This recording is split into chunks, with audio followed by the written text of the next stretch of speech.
Welcome to another episode of Momentum Mode. Today will be a lively conversation between Mike and I. But first, I want to thank our sponsor, Kilpatrick, Townsend & Stockton, a law firm that both Mike and I have worked with and can help for all of your corporate legal needs.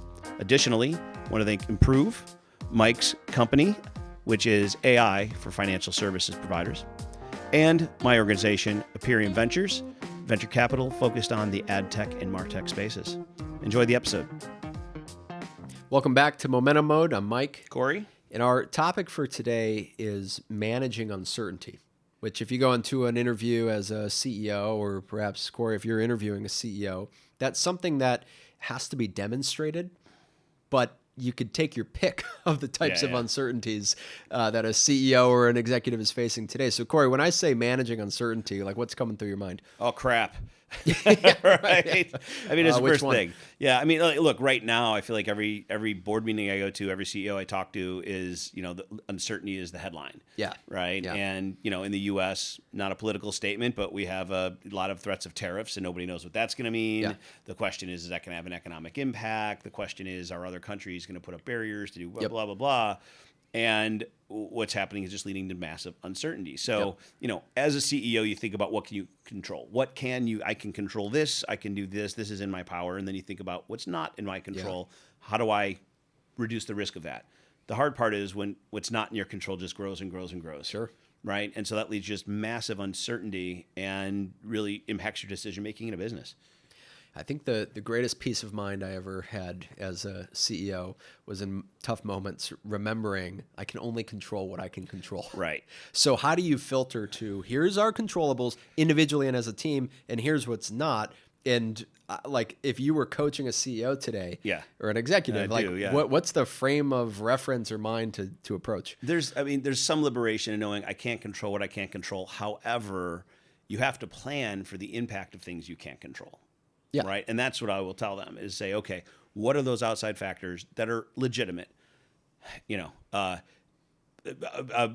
it called? Yellowstone erupting in the United States going in darkness. Okay, let's not plan for that one. Right. Like that's not rational. Right. Yeah. But tariffs could be put into our industry, which could dramatically impact our supply chain.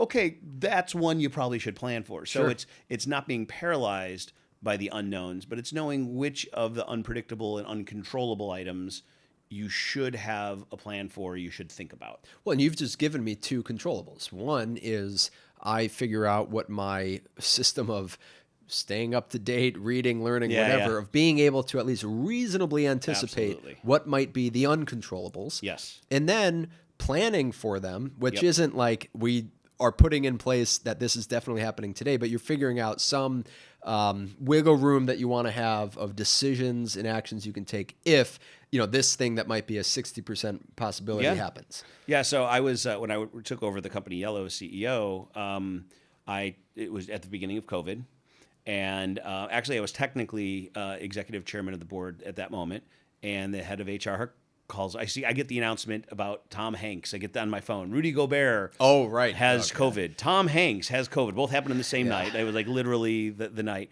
And the head of HR sends me a message and she says, should we enact our pandemic plan?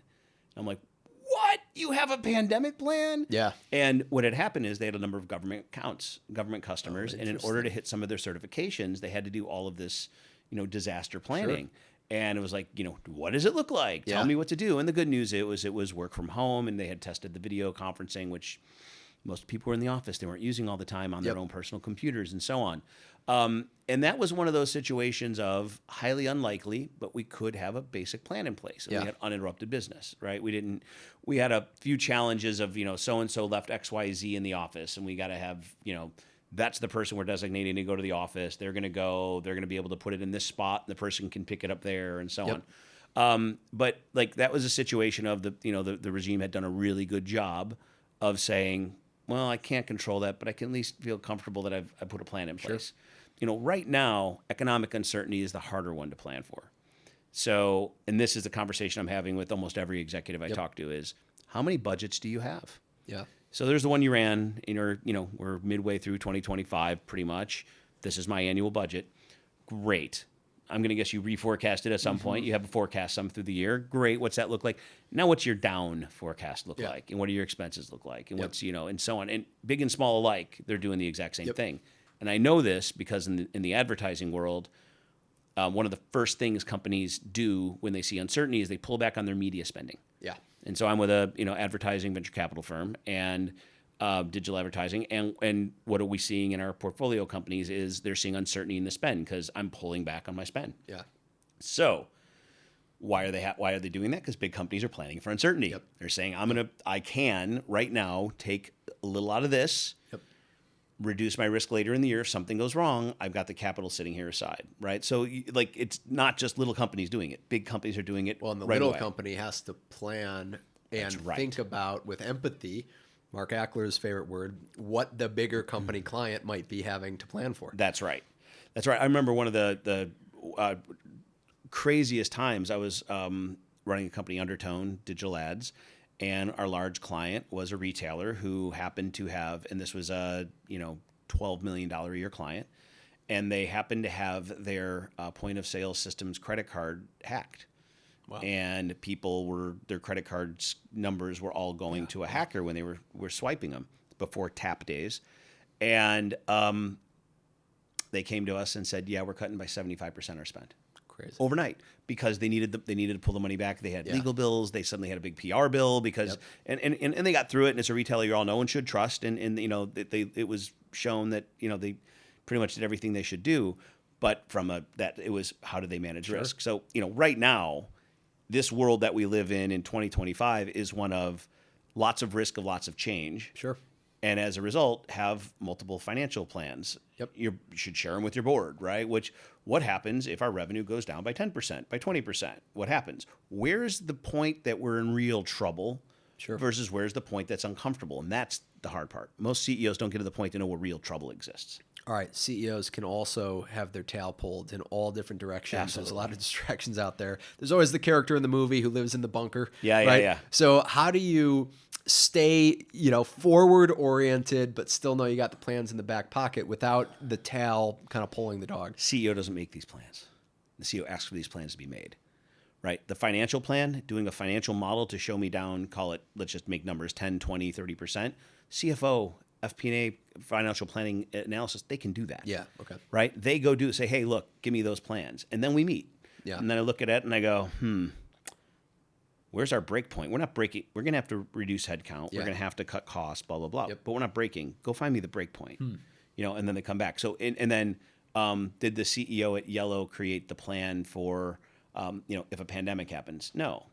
But he asked for it to be created, right? So the CEO's job is to make sure there's somebody working on those and then to check them. Yeah. To take a look and say, this is logical.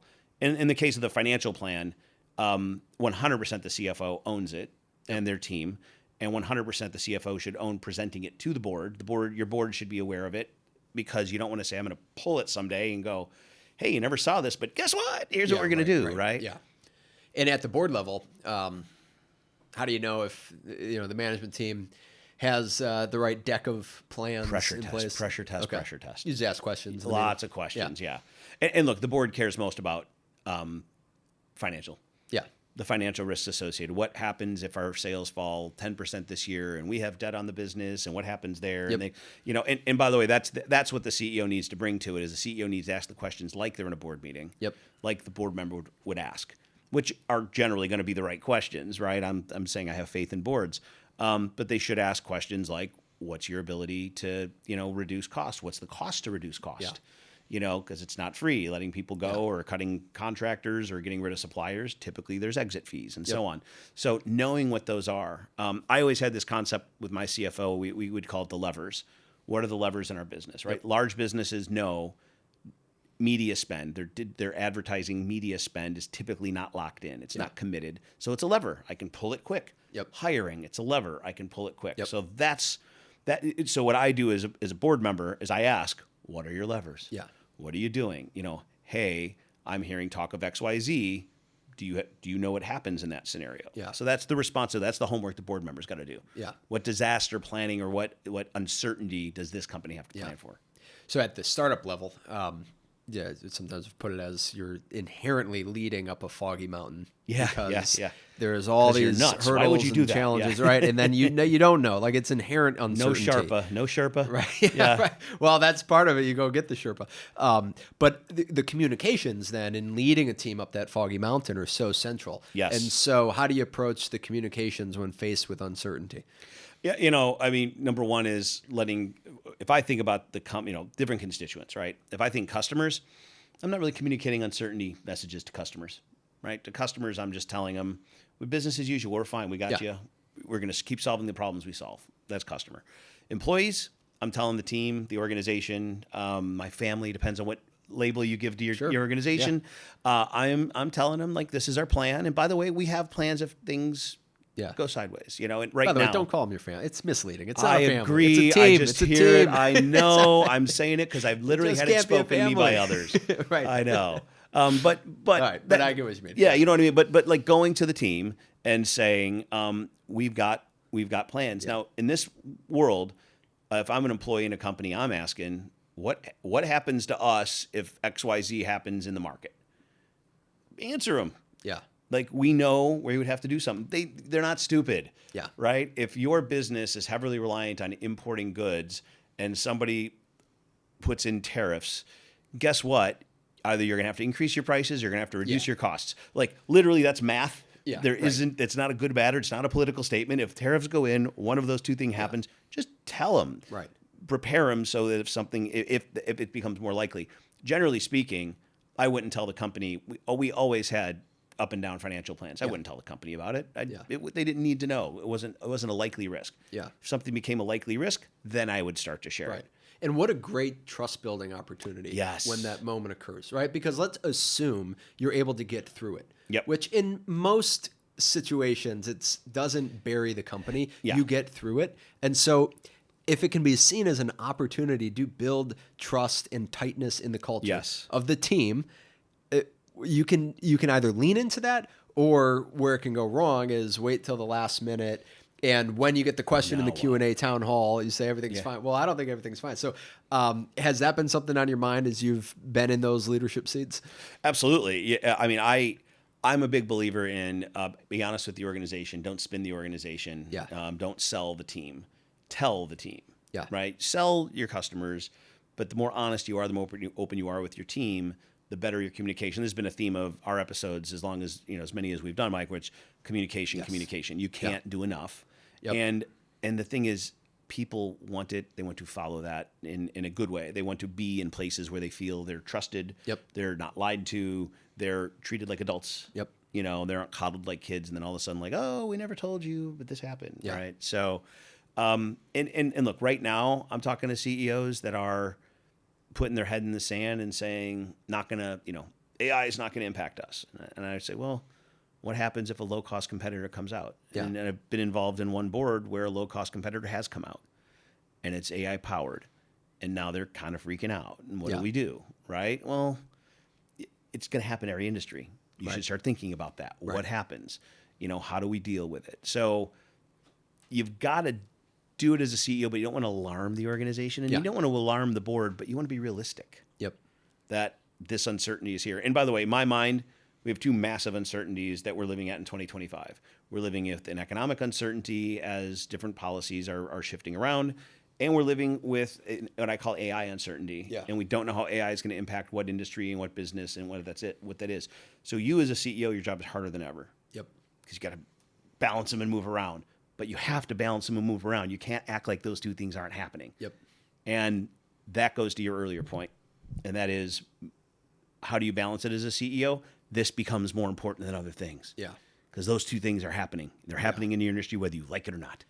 Yeah, on the point of alarming the organization, as I hear you talk, what's coming to my mind is maybe there's something similar to like the notion of talking about a company exit. Yep. So in Exit Right, great book by Mark Ackler and Mert Asiri, second time Ackler gets mentioned here, they have this concept of just have the exit talk. Yep. Every year. Like it shouldn't come up all the time. Yep. But it used to be this taboo thing of like founders shouldn't, hint at wanting an exit. Maybe they're tired or whatever. So on the point of alarming the organization, it's like maybe there's, just as there should be an annual exit talk, there's in some routine period cadence, even in peaceful times, there's like the check-in on risk uncertainties, environment factors. Yes. And if you know that you're just like, hey, twice a year we talk about these, or every quarter we just bring it up. Here's in theory, whatever you said, the volcano could erupt. Yeah. It's probably not going to, so we're going to keep moving. Now it's not like bringing it to the agenda for the first time inherently could be alarming. Yes. Is what I'm getting at. So if it's just automatically there in some cadence. Yes. And it doesn't, if you bring it at the end of the first time, like, oh, what message are they sending? What's really going on? To where if it's normal, it's normal. Yeah. Right. I think the harder part for a lot of people, a lot of executives is, when do I accept that this thing is happening? Yeah. It's not as easy as the volcano erupted or COVID hit and we enact the plan. There's a new entrant into the market. What do we all say? Oh, they're little. They're not going to do anything, right? We see economic impact usually after it happened, right? Right. So learning what your signals are in the business to determine that there is something among that category you labeled uncertainty, that it is happening. Yeah. Like, that's the real skill a CEO's got to develop. Okay. What are the indicators? Yeah. It's funny. What's coming to my mind, I used to work on the river boats in Chicago. Yeah. And not the gambling ones, the regular ones? Yeah, architecture tours. Yeah. But at the dock, there was always this like Coast Guard sign that had from like green, yellow, red, like the risk level. Yep. And I don't remember if it was the like water risk today, level. risk level, like the water, terrorism, like whatever it was, but it was just always there. Those are very different right? things. Well, I mean, I think it was more safety or like terror oriented. But it was always there. And it was usually green, right? But if it went to yellow because some police report happened or whatever, it's like you didn't you looked at it, but the framework was always there. Yes. And so if it was never there, and then all of a sudden you saw this like Coast Guard like risk thing, it's more alarming than going from green to yellow. Yeah. Green to yellow is like, okay, what's the protocol? Yeah. Well, I mean, in to some degree, when it comes to the financial side of the risk, how early in your pipeline can you identify that there are challenges? Yeah. Too many companies, they don't identify it until they look at the revenue number. Yeah. Okay. You've got to have really good metrics all the way up. Yeah. Right. To your point, that framework was always there, and somebody had a rubric by which they used to determine what color was that today. Yeah. Right. Your rubric for determining if there is potentially some financial risk cannot be revenue. Yep. It cannot be bookings. Yep. It has to be way earlier in the process. Yeah. And because you're going to have to take action if it's on the financial side. Yep. You're going to have to reduce your cost, or you're going to have, and it doesn't always mean layoffs. You're going to have to change your pricing, whatever those things are. Once again, you're incumbent upon you as an executive, as a CEO. How do I know what those indicators are that means a problem? Because if I wait till it shows up in the numbers, not only is it too late, but that means there's another cycle or two still happening like this. All right. So Ben Horowitz, Yep. he talks about wartime versus peacetime Sure. CEO. Let's say the storm has hit and you're now entering wartime CEO. What shifts in your actions, behavior, routines? Good luck spending money. I'm going to clamp down. Everybody's not getting their budgets. They're not getting full. I had this when I took over Company Magnetic. They were in really bad financial shape. And it was, I'm not just cutting costs, like travel budgets, all got to be approved. Yeah. Everything's got to come back. We're going to do a full accounting of where every dollar is going, and we're going to figure out why it's going there, right? And I'm going to pull back all the decision-making authority as a start. We're going to dole it back out. If you talk to people that worked with myself and Rick Lickman there, they go, oh yeah, we eventually got responsibility back. Sure. But step one, it's martial law. Yeah. and it's to preserve the union, right? Yeah, it's to make sure that everything can happen in all the places it needs to happen. So that's number one. And then number two is figuring out what do we really need to spend on? What's really going to be important? But that requires some discussion. Everybody's saying marketing is important. What in marketing is important? Yeah. Demand gen. What type of demand gen works? Yeah. I can spend money on 50 trade shows. Does it work? I can do a bunch of ads. Does it work? Yep. Like what works? We got to get in the digital entertainment or digital media, digital advertising world. You do a lot of entertaining. Yep. And people will say entertaining works. Yep. And okay, does it? What can we attribute to it? Yeah. So that's where you're knowing those building metrics. on this, I mean, I think I was maybe in some ways always in wartime, but in the really war times compared to the peaceful war times, the less war versus the dramatic. So there's the budget factor, but also these decisions that you're talking about. I think the CEO has to now move into a faster, like this can't be a 3-week or a month-long committee. It's like, no, hey, maybe the meeting's happening tonight at like 9 p.m. on a conference call. Right. But in some of these scenarios, you have to be willing and able to make the next bet in the next call. That's right. And in some ways, there's instinct. Yep. Because you might not have if we're managing uncertainty, perfect data points. Yep. So how do you approach faster decision making and the role of instinct? So I personally tend to develop a gut, if you will, right? And not everybody loves it because some people would like there to be a lot more data. But I learned, once again, from good people, you're never going to have perfect data. Yeah. Have enough to make a call. Yeah. Right. And I have seen the paralyzed CEO who walks into a board meeting and is like, well, I don't know this and I don't know that, so I can't do this. I've also seen the board member that demands the perfect information. Yeah, right. Which is really hard. But as a CEO, at some point in time, and I believe there is it's earlier than you think, you go, I'm making a call. And that's what you're paid for. You're paid to drive the culture. You're paid to drive the strategy, and you're paid to make calls, right? And making the calls is going to be imperfect, period. Can I justify it? Do I have enough data points? Great. Is it a call I can reverse later? Yes, make that call faster. Yep. Is it a call that I can't possibly change out of? Okay, then give me a minute more. Yep. And that's the decisioning you have to make as an exec, right? And I was always big. I am not one of those people that are like, I know, I'll figure it all out. I always had a couple of good sidekicks or partners alongside. You did the same with your co-founding team. And it was not just me deciding. Yeah. They had to know everything too. And then we as a group would look at that board and go, yeah, I think that's what we're going to do. Any moments come to mind where you had to make a tough call and it was unpopular? When I was at Undertone, digital video advertising was taking off. Everyone was doing video ads. And we were getting potential orders from customers. But I was looking at the unit economics and they sucked. But we weren't growing at the level that the investors wanted us to grow. Right. I could have thrown a lot of revenue on the fire and we could have grown. But we just had to get. But what would happen? And the sales team was just bugging the crap out of me. Sure. Yeah. Bugging the crap out of me. Right. Well, Dill, come on. I can get you another $500,000 in revenue tomorrow. Let's do it. Yeah. Come on. Well, and they're going to get commission on that too. And they're going to get commission, right? And now, number one, we had really good accounting of exactly what our unit economics look like. Right. What helped us a lot.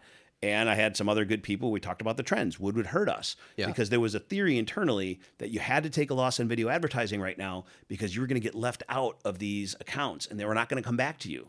And so if you take your loss on it now or you're going to get locked out and it's going to hurt you downstream.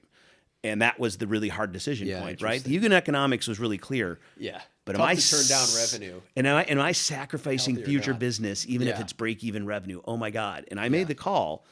Wildly unpopular call not to do it. We're just not selling video ads. Yeah. And ultimately, I would say it was right-ish. And the reason I mean right-ish is we would have grown faster, made more money. Company probably would have gotten more money at its exit. Yep. Would have been dramatically more. Was it a sustainable business? No, it wasn't sustainable. And more importantly, it didn't cost us customers. Yeah. Because customers began to buy video in a very different way, and it became very easy to say, "Yeah, we're just not in that. We're here." Yeah, and that became acceptable, right? But that was a really hard, imperfect information moment because it was every reason that could have gone totally wrong. Yeah, right. And like I said, it worked out right-ish. But had I made the other call, I don't know if the knock-on effects would have been as bad as I had feared, but it wouldn't have helped the bottom line in the way that we would needed. Yeah. Right. Well, and there's a way to maintain the trust of the team, even if you, as the CEO, make a decision that turned out to be wrong. There was a period of time I was doing these decision retros, and we didn't keep it in as good of a cadence as I would have liked. But I think there's something there to like, if you can, in a basic manner, at least break down, here's the logic that led to my decision here. Yep. And I understand it's unpopular because you want this revenue, you want whatever, but I'm making the decision for this reason. And then over a period of time with the same leadership team, if you can go back and do an open decision retro, this one you got right, this one you got wrong, whatever. Yeah. But the team starts to be attuned to the way the logic forms and trusting of it. Like, then I think you don't have to be so worried as a CEO of always making the right call. That's right. Like, you hope it's not catastrophic, but I also think most CEOs, the analysis paralysis, you don't make a call. that's possibly worse than making a call. Yeah, exactly. Right. And so that it is the hardest part. You're going to have imperfect information. You're going to have uncertainty. You're going to have things out of your control. Yeah. Now make a decision. Welcome to the job. Right. Good way to tie the bow. There you go. That's managing uncertainty. Thanks.